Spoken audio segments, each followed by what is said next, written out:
Les éditions Ex Aequo présentent Du Rififi à Bucarest de Sylvain Audet-Gueynard, interprété par l'auteur. Chapitre 1.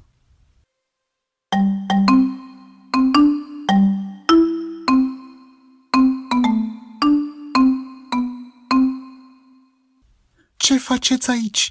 Cine v-a dat drumul în bloc? Que faites-vous ici? Qui vous a laissé entrer dans l'immeuble? La voix est sèche, le ton inquisiteur. Je suis le neveu de Monsieur Dumitrache. Depuis mon arrivée ce matin à Bucarest, j'ai déjà eu droit à un nombre invraisemblable de conversations désagréables. Je sens que celle qui s'annonce avec cette vieille vipère va très vite battre tous les records. Je suis venu pour régler la succession. Vous auriez au moins pu venir à son enterrement. Encore aurait-il fallu que je sois au courant de son décès. Aucune envie cependant de me justifier auprès de cette acerbe voisine. La voix de ma mère résonne encore à mes oreilles. Mieux vaut en dire le moins possible quand tu parles à des Roumains. Avec eux, on ne sait jamais à qui on s'adresse. Une prudence dont cette femme ne s'est jamais départie, même après la chute du régime autoritaire. J'ai hélas eu un empêchement. Mais vous, qui êtes-vous? Vous comptez rester longtemps? Quand je vous disais que l'esquive est un sport national en Roumanie. 1 semaine ou 2, le temps de résoudre tous les papiers chez le notaire. Mon adversaire me scrute de la tête aux pieds, tandis que j'ouvre avec courtoisie la porte de l'ascenseur, ou plutôt du monte-charge antédiluvien qui fait office d'ascenseur. D'un pas lent et mal assuré, la vieille rombière pénètre dans la cabine en portant à bout de bras un sac en nylon rempli de quelques provisions. Vous êtes le fils de sa sœur, n'est-ce pas? Je rabats les 2 portes de l'appareil, censé nous conduire aux étages supérieurs. Absolument. On ne peut pas dire qu'on a souvent vu votre mère par ici. Quel étage? Comme vous, le 7e. J'appuie sur le bouton. La machine précaire s'ébranle et nous secoue d'une façon inquiétante. Je garde le silence, les mains crispées sur la poignée de ma petite valise. Les soubresauts du câble qui nous maintient en vie ne me rassurent pas du tout. Vous avez un fort accent quand vous parlez en roumain, s'étonne l'indatable fossile. J'ai grandi en France. Son regard me renseigne à moitié sur ce qu'elle pense. Mépris, fascination, envie. À Paris? C'est ça. Moi qui ne mets presque jamais les pieds à Paname. Ce petit mensonge éhonté m'épargne toutefois les immanquables explications sur la situation géographique de Strasbourg et les aléas historiques de l'Alsace. Notre lent périple vertical me donne l'occasion de regarder avec plus d'attention ma compagne de voyage. Son corps voûté soutient avec une curieuse fierté un visage encore jeune. Ses yeux pétillent d'une énergie étonnante pour l'âge avancé que je lui soupçonne. Son manteau râpé, ses cheveux blancs et rares, ses mains fripées sont autant de détails contrastant avec l'énergie juvénile qui émane de cet octogénaire. Contre toute attente, l'ascenseur arrive sans encombre à bon port. Bonne soirée, madame. À vous aussi, jeune homme. Je sors le premier de la cabine. L'appartement est à gauche, au bout du couloir, me précise la sévère vieillarde devant mon hésitation. Merci.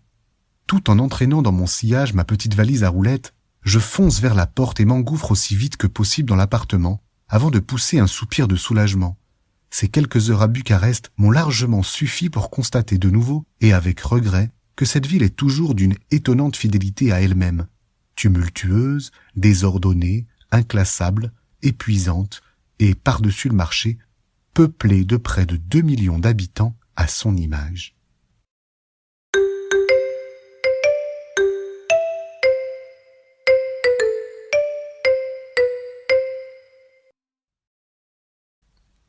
Chapitre 2.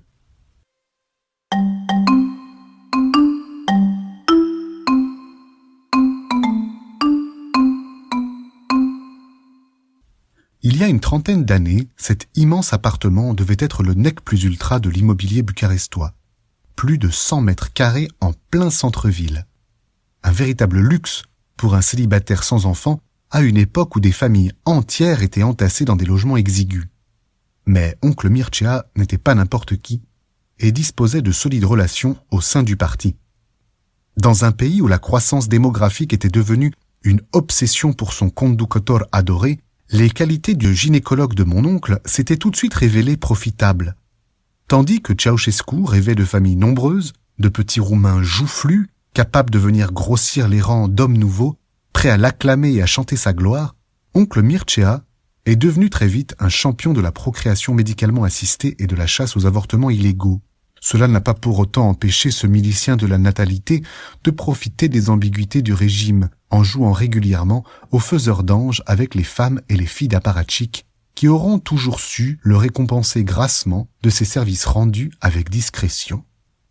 Après les événements de 1989, même si ses activités sont devenues beaucoup moins lucratives, oncle Mircea n'a jamais été inquiété, comme la plupart des milliers de collaborateurs de ce régime, qu'une prétendue révolution n'a jamais vraiment pourchassé.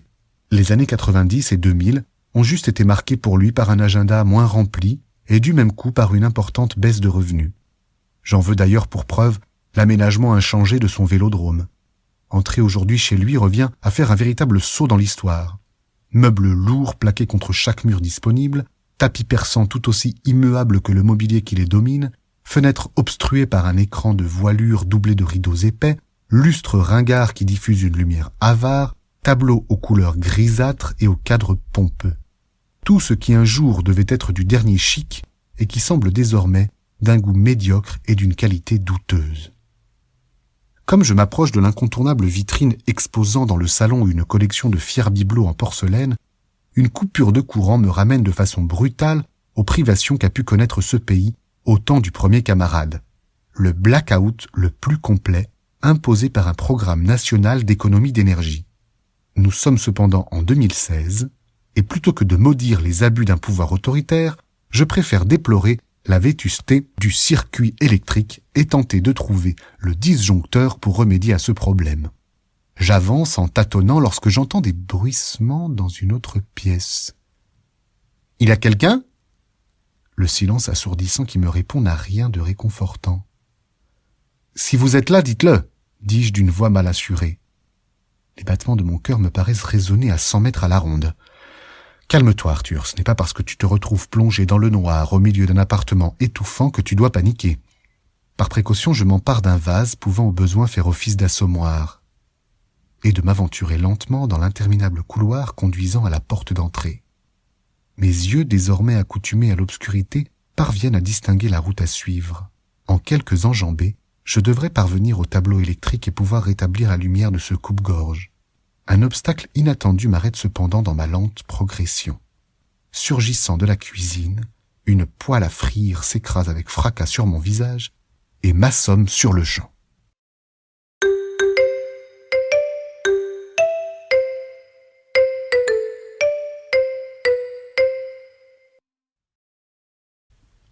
Chapitre 3.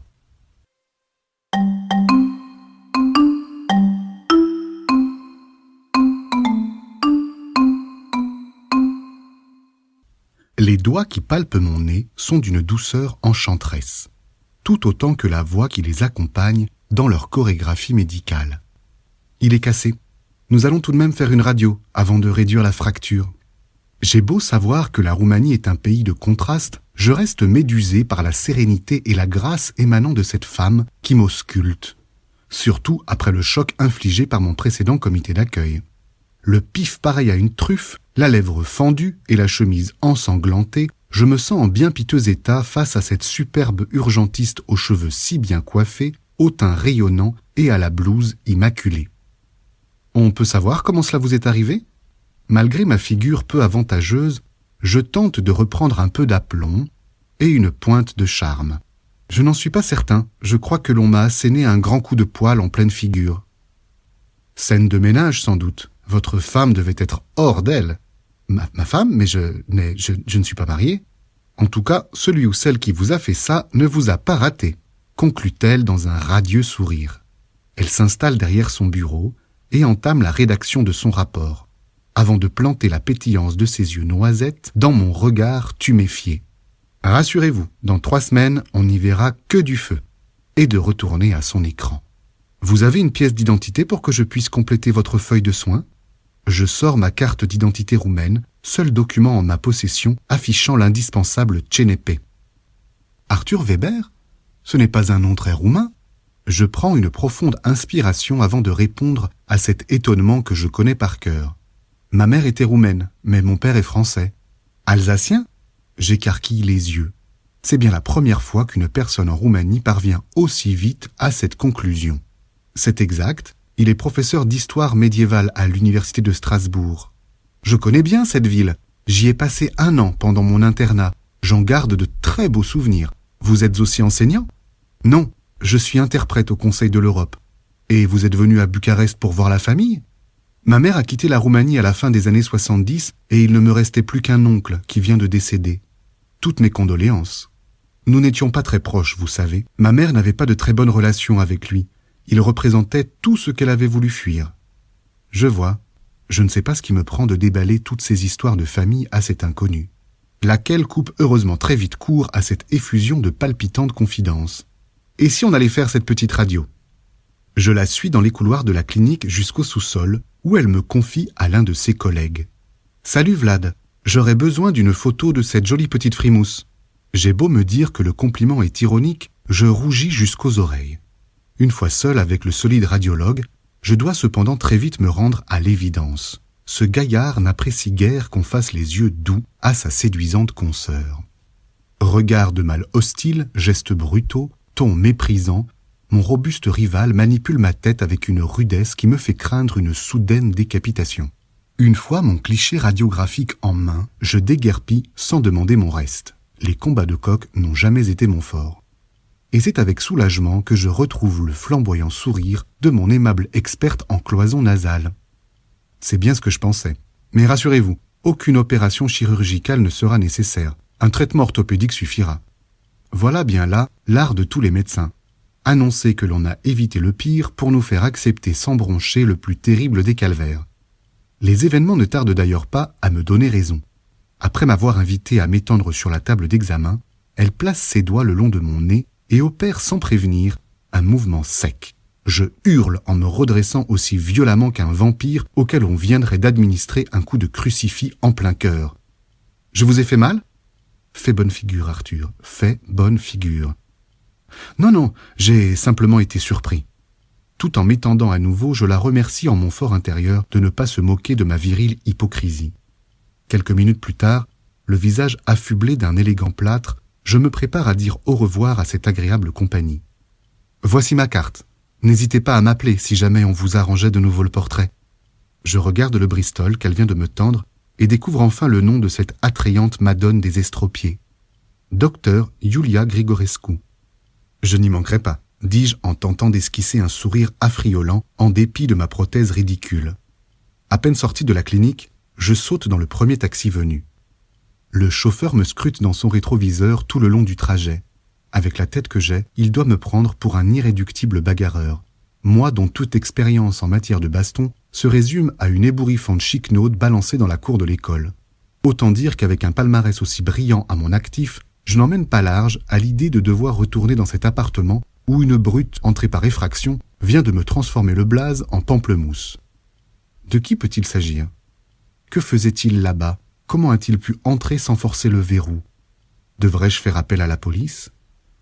Épuisé par tant de péripéties, je préfère remettre toute décision à demain matin, comptant sur une bonne nuit de sommeil, enfin, ce qu'il en reste, pour me porter conseil.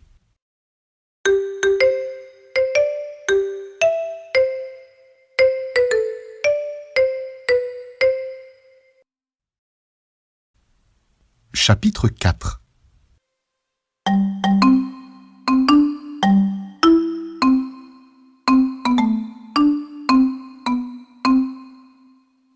En l'absence de descendance directe, l'ensemble des biens de M. Doumitraké revient au deuxième ordre d'héritiers représenté à ce jour par vous, M. Weber. Vous êtes, en tant que seul neveu du défunt, ce que nous appelons un collatéral privilégié. Ce charabia de notaire me vrille le cerveau. Maître Grouillat, permettez-moi de vous reposer ma question. Êtes-vous absolument certain que personne d'autre n'aurait la légitimité de revendiquer une partie de cet héritage ? Les épais sourcils du notable s'élèvent en forme d'accent circonflexe sur son large front. Les mains jointes au-dessus de son luisant bureau, il me regarde à travers ses fines lunettes rectangulaires avant de pousser un long soupir, pareil à un enseignant désespéré de devoir reprendre pour la énième fois sa démonstration pour un élève bas de plafond. « Monsieur Weber, Vous étiez présent hier à la lecture du testament de votre oncle. Oui. Vous avez entendu, comme moi, que le défunt vous a désigné en tant que légataire universel. Vous comprenez ce que cela signifie. Le ton péremptoire de sa question me confirme que ce placide tabellion commence à perdre son sang-froid. Tout à fait. Je vous rappelle également que la validité de ce document est incontestable. Rédigé par mes soins sous la dictée de mon client, il respecte toutes les formes requises par la loi. Je n'en doute pas, maître. Alors, pourquoi voudriez-vous que quelqu'un remette en question les dernières volontés de votre oncle? L'intégralité de ses comptes bancaires, valeurs immobilières et mobilières vous reviennent de droit. Et comme je vous le disais, même en l'absence d'un acte officiel, vous auriez été la seule personne à pouvoir de fait recueillir la succession. Au risque de hérisser davantage mon interlocuteur, lancé dans sa rhétorique martelée, je pose la question qui me turlupine. Dans ce cas-là, pourquoi a-t-il pris le soin de rédiger un testament? Le coup à porter. Déstabilisé par cette juste interrogation, l'officier public caresse son épaisse moustache avec perplexité, tandis que ses yeux cherchent en vain une issue de secours. Il n'est pas de mon ressort d'interroger ce genre de précaution. Cela étant dit, il arrive que certains clients profitent de cette occasion pour transmettre un message à leur légataire. Je ne suis cependant pas en mesure de savoir ce qui dans ce document pourrait vous éclairer. Je reste à mon tour songeur, aussi muet que les innombrables plantes d'intérieur disposées à travers la pièce. Exubérance patifilum, sémillandipsis, grassouillet philodendron, timide kentia, indécis dieffenbachia, hideux schefflera. Pour faire court, l'inévitable panoplie botanique de tout bureau en Roumanie. Je me suis toujours demandé pourquoi les Roumains tenaient à tel point à s'entourer d'une végétation aussi luxuriante sur leur lieu de travail. Mais là ne réside pas la question qui me tracasse le plus en ce moment. Pourriez-vous, s'il vous plaît, me relire le dernier paragraphe du testament de mon oncle? Avec résignation, maître Grouillat pose ses mains grassouillettes sur son bureau afin de reculer son lourd fauteuil à roulettes et de soulever son corps massif. Son ventre rebondi domine un instant mon champ de vision avant qu'il ne soit dirigé vers une imposante armoire en chêne. Une rigueur toute professionnelle se matérialise soudain devant moi, dans l'alignement parfait des dossiers au garde-à-vous sur les rayons. Le maître des lieux s'empare sans hésiter d'une chemise en tout point semblable aux autres, puis revient d'un pas lent à sa place. Voyons. Il parcourt du regard le document, tout en remontant d'un geste soigneux ses lunettes. Voilà. Le testament de votre oncle se termine de la façon suivante. Cher Arthur, même si je me suis parfois égaré, je n'ai jamais cessé de chercher. Je te souhaite donc de connaître toi aussi un jour la vertigineuse question des sources de la vie. Tu me comprendras alors. Peut-être. Silence. Je le regarde. Il me regarde. Vous avouerez, maître, que tout cela est aussi émouvant qu'abscon. Monsieur Weber, je ne suis pas là pour en être juge. J'imagine toutefois que votre parent supposait que ces mots allaient vous dire quelque chose. Eh bien, figurez-vous que j'ai beau les tourner dans tous les sens, ils ne me disent rien. Nouveau silence.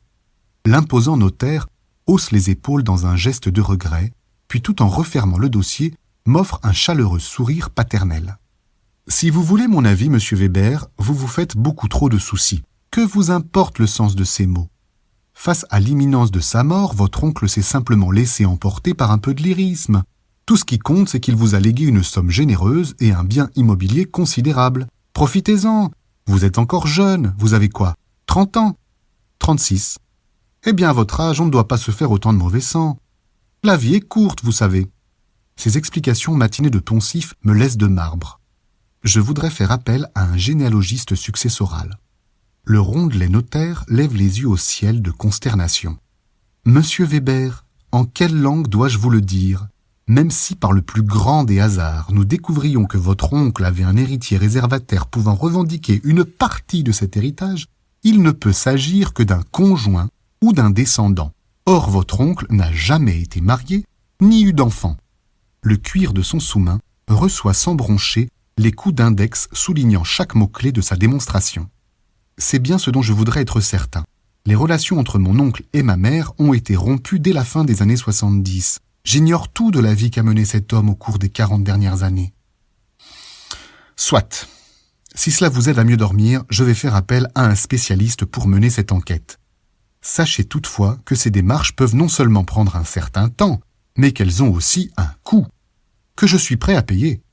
Face à ma détermination et aux bénéfices qu'il pourrait en tirer, le corpulent sexagénaire retrouve aussitôt une expression de grippe-sous alléchée. Tout en me raccompagnant vers la sortie, il place une main débonnaire sur mon épaule. J'espère au moins que ces soucis de succession n'ont rien à voir avec votre accident. À dire vrai, je n'en sais rien. Qui me dit que le violent intrus d'hier soir n'était pas un membre lésé de ma famille, venu revendiquer sa part du pactole? Pour l'instant, je préfère garder cette interrogation pour moi. Non, j'ai simplement glissé dans les escaliers. Solide poignée de main, porte qui s'ouvre. Je vous contacte dès que j'ai du nouveau. Au revoir, monsieur Weber. Au revoir, maître.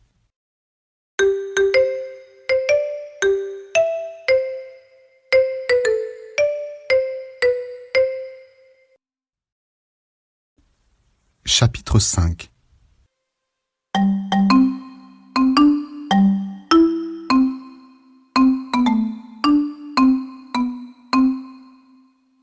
Debout dans la cuisine, j'avale une tartine de zakouska recouverte d'une tranche de jambon, tout en tapotant sur mon téléphone portable. Mon séjour à Bucarest s'annonçant plus long que prévu, j'envoie un message à mon chef de cabine pour lui expliquer la situation. Sa réponse est immédiate. « Pas de souci, beau gosse, profite bien de ta nouvelle conquête. Il paraît que les Roumaines sont de sacrées coquines. » Et lui, un sacré blaireau. J'économise un SMS moralisateur sur les stéréotypes débiles et file sous la douche.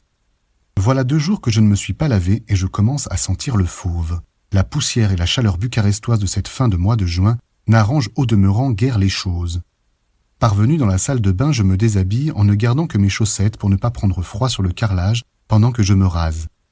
Eh oui, tout le monde n'a pas eu la chance d'avoir été élevé par une mama roumaine, terrorisée par les courants d'air, ou pire, par la vue des pieds nus de son fils.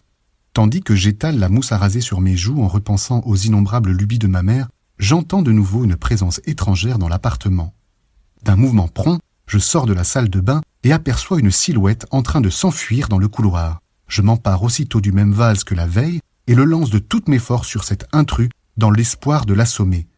Peine perdue. Le missile improvisé rate de justesse sa cible et se brise en 1000 morceaux contre la porte d'entrée, derrière laquelle mon cambrioleur vient de disparaître. Le vol plané de l'objet fut cependant assez lent pour que je puisse l'expertiser à la lumière du jour et soustraire mentalement de mon héritage la valeur d'un authentique vase galé. Tant pis. Sans perdre une seconde, je me mets à la poursuite de ce visiteur aussi indésirable qu'obstiné et descends en trombe les escaliers dans lesquels résonne le bruit de ses pas, jusqu'à ce que ma conscience m'interpelle au moment où j'arrive au 2e étage. « Et on peut savoir jusqu'où tu comptes aller dans cette tenue, Arthur ?» Je freine des 4 fers. Non seulement je n'ai aucune chance de rattraper ce bougre, mais je risque surtout, en sortant dans la rue en costume d'Adam, de me faire coffrer pour attentat à la pudeur. Alors, demi-tour, Arthur. Tout en remontant au galop vers l'appartement, je prie de toutes mes forces pour ne rencontrer personne sur ma route. Mais cela était compté sans la vigilance de ma sympathique voisine de palier. Postée sur son paillasson, la redoutable octogénaire me regarde d'un œil malicieux gravir la dernière volée de marche. « Vous avez de bien étranges façons de raccompagner vos invités. » Les mains collées sur ma 3e jambe, je termine mon ascension sans ralentir et surtout sans lui répondre. Hélas, au moment de pousser la porte afin de retrouver au plus vite un peu d'intimité, je découvre avec stupeur que celle-ci est bloquée. « Dès que j'ai entendu du bruit, je suis sorti pour voir », m'explique la momie, mais je ne m'attendais pas à profiter d'un aussi agréable spectacle. Je rêve ou cette mégère me reluque le cul. J'ai beau appuyer sur la poignée, rien ne se passe. « Vous avez un souci ?» me demande sans rire la cougar surannée. Non, pas du tout. J'adore me balader à poil dans la lumière blafarde des cages d'escalier communistes. Toujours sans adresser la parole à cette lubrique raclure qui se rince l'œil, je commence à donner de grands coups d'épaule contre cette foutue porte. Vous ne voulez pas qu'on appelle plutôt un serrurier ? L'idée de voir débarquer un nouveau témoin à mon humiliante déroute décuple aussitôt mes forces. Je me jette d'une façon si violente contre le battant que la serrure explose et que je m'étale les 4 fers en l'air au milieu du hall. Debout en un clin d'œil, je referme la porte sans tarder pour signifier à mon public indiscret que le spectacle est terminé. J'ai hélas à peine le temps de reprendre mes esprits qu'un long filet de sang coulant le long de mes jambes et une douleur aiguë dans le bas de mon dos m'obligent à constater, d'une main tremblante, que des dizaines d'éclats de vase galets viennent de trouver refuge dans mon arrière-train.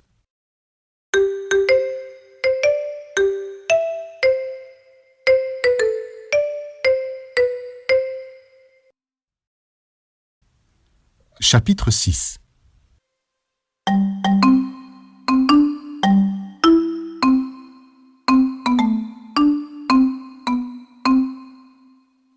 On frappe à la porte.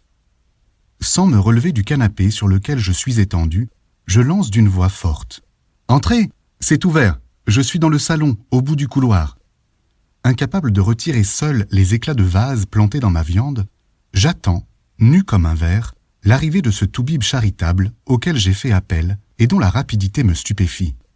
Parvenir en moins de 20 minutes à traverser Bucarest, une ville à la circulation constipée 21 heures sur 24, est un véritable prodige. Des braillements suraigus m'arrachent cependant très vite à cette vague d'admiration. « Maman, maman, viens voir, il y a un mec qui montre son cul !» La voix du docteur Iulia Grigorescu gronde aussitôt. « Răzvan, je t'ai déjà dit de ne plus parler comme ça. »« Bah, c'est quand même pas ma faute si le type a les miches à l'air !» persiste et signe le tonitruant rejeton. Décidément, je tombe de Charybde dans Scylla. Dressé sur mes coudes, j'aperçois, encadré dans le chambranle de la porte, un petit bonhomme de 5 ou 6 ans, écarquillant de grands yeux bleus, derrière des lunettes rondes. Il n'a pas l'allure d'un enfant farouche. De courts cheveux bruns agrémentés d'une espiègle houppette, des bras et des mollets robustes, et une tenue sponsorisée par une panoplie de super-héros. Sa mère pénètre à son tour dans la pièce avec un naturel déconcertant. De toute évidence, la belle urgentiste en a vu d'autres. « Désolé, je n'ai vraiment pas pu faire autrement. Impossible de trouver quelqu'un pour le garder. Răzvan, tu as dit bonjour au monsieur. » Au point où on en est, je ne vais pas non plus me formaliser pour si peu. Ah, si seulement j'avais fait appel au SAMU comme tout le monde, l'épisode aurait été moins mortifiant et j'aurais pu préserver un minuscule reste de dignité. « Bonjour monsieur », me lance d'un ton appliqué le petit caïd. Je lui réponds en essayant d'esquisser un sourire complice. « Bonjour Răzvan. » Les mains de la science sont cependant déjà en train d'ausculter mes plaies et je ne parviens à offrir au gamin qu'un rictus de douleur. « Joli travail, vous voilà arrangé recto verso », me félicite mon médecin. Son sens de l'humour me plaît. Beaucoup plus en tout cas que le diagnostic qu'elle m'assène. Dans l'état où il est, ça m'étonnerait qu'on puisse le réparer. Mon sourire se fige. « C'était une contrefaçon, j'espère », ajoute-t-elle. Comprenant enfin à quoi elle se réfère, je respire de soulagement. Non, je crois bien que ce vase était authentique. Mais très honnêtement, c'est mon intégrité corporelle qui m'inquiète le plus. De ce côté-là, aucun souci. Une pince à épiler, un peu de désinfectant et quelques pansements suffiront pour vous rafistoler. Tandis qu'elle opère avec minutie, son fils choisit un livre dans la bibliothèque et s'installe sur un fauteuil pour le feuilleter à son aise. « Je ne savais pas que vous aviez un enfant. »« Une tornade, vous voulez dire. » Son père est aussi médecin ? Non, il était militaire. Il est mort en Afghanistan en 2010, alors que j'étais enceinte de 6 mois. Je relativise aussitôt mes petits soucis fessiers. Désolé, je l'ignorais. Ne vous inquiétez pas, vous n'aviez aucune raison de le savoir. Ça ne doit pas être facile d'élever un enfant toute seule, surtout avec un métier comme le vôtre. Răzvan a la chance d'avoir des grands-parents assez disponibles, et très débonnaires. Croyez-moi, il en profite. Le garçon, plongé dans sa lecture, ne paraît pas entendre qu'on parle de lui. Si j'avais su, je ne vous aurais pas dérangé aujourd'hui. Pensez-vous, je suis ravi de pouvoir vous aider. On ne rencontre pas tous les jours un cascadeur franco-roumain de votre calibre. J'espère au moins que vous prenez des vacances de temps en temps. Nous rions tous les deux. Son agréable compagnie chasse finalement tout regret de ne pas avoir sollicité quelqu'un d'autre. Ce relatif état de grâce est toutefois bientôt ébranlé par de nouvelles exclamations du petit bonhomme. « Dis, maman, moi aussi j'aurai un zob pareil quand je serai grand ?» Sa mère et moi nous regardons stupéfaits. « Răzvan Grigorescu, qu'est-ce que c'est que ce langage ? Et on peut savoir ce que tu lis en ce moment ?» Sans se démonter, le galopin referme le bouquin qu'il tient entre les mains pour en déchiffrer le titre, syllabe après syllabe. Sex, o, lo, j, e, vi, se, xu, l. D'être parvenu à lire ces quelques mots sans l'aide d'un adulte, le fait plastronner. Vous voyez, me dit sa mère en se tournant vers moi, quand je vous disais que ses grands-parents avaient une influence catastrophique sur lui. Abandonnant un instant mon arrière-train, elle se précipite pour censurer l'inadéquate lecture tombée entre les mains de sa progéniture. Ce n'est pas un livre pour les enfants. Et pour répondre à ta question, oui, tu auras toi aussi un phallus comme ça quand tu seras un homme. Et manifestement, sa mère n'a pas peur d'en parler. Imperturbable, le garçon la regarde avec aplomb. Eh bien, j'espère au moins que je n'aurai pas autant de fourrure sur les baloches. Ça doit vachement gratter. Le vocabulaire fleuri de cet enfant terrible ne cesse de me surprendre. Plus accoutumé que moi au style égrillard de son fiston, le docteur Grigorescu ne relève pas ce nouveau dérapage et opte pour une stratégie de diversion. Si tu jouais plutôt avec tes dinosaures, le temps que je finisse de m'occuper d'Arthur. L'entendre prononcer mon prénom avec autant d'évidence n'est pas sans me déplaire. Personne ne semble d'ailleurs s'en étonner.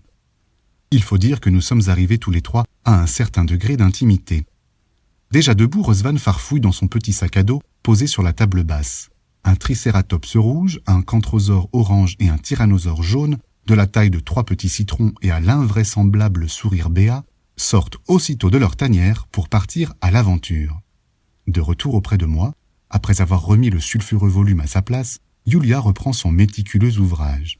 « Nous sommes dans l'appartement de votre oncle ?»« Oui. » À voir sa bibliothèque, on en déduit assez vite qu'il était très porté sur les questions de sexe. Il était gynécologue obstétricien, une pointure dans son domaine. Vous avez peut-être entendu parler de lui. Il s'appelait Mircea Dumitrache. Médusée, la jeune femme suspend aussitôt ses travaux de déminage. « Ne me dites pas que vous êtes le neveu du professeur Dumitrache ?» Sans être certain de l'effet qu'aura ma réponse, je lance un timide « oui ». « C'est incroyable !» jubile-t-elle. « Je l'ai eu comme prof à la fac. C'était un type formidable. »« C'est possible, je ne l'ai jamais rencontré. »« Ah bon ? J'avais compris que vous n'étiez pas en très bons termes, mais à ce point-là ?»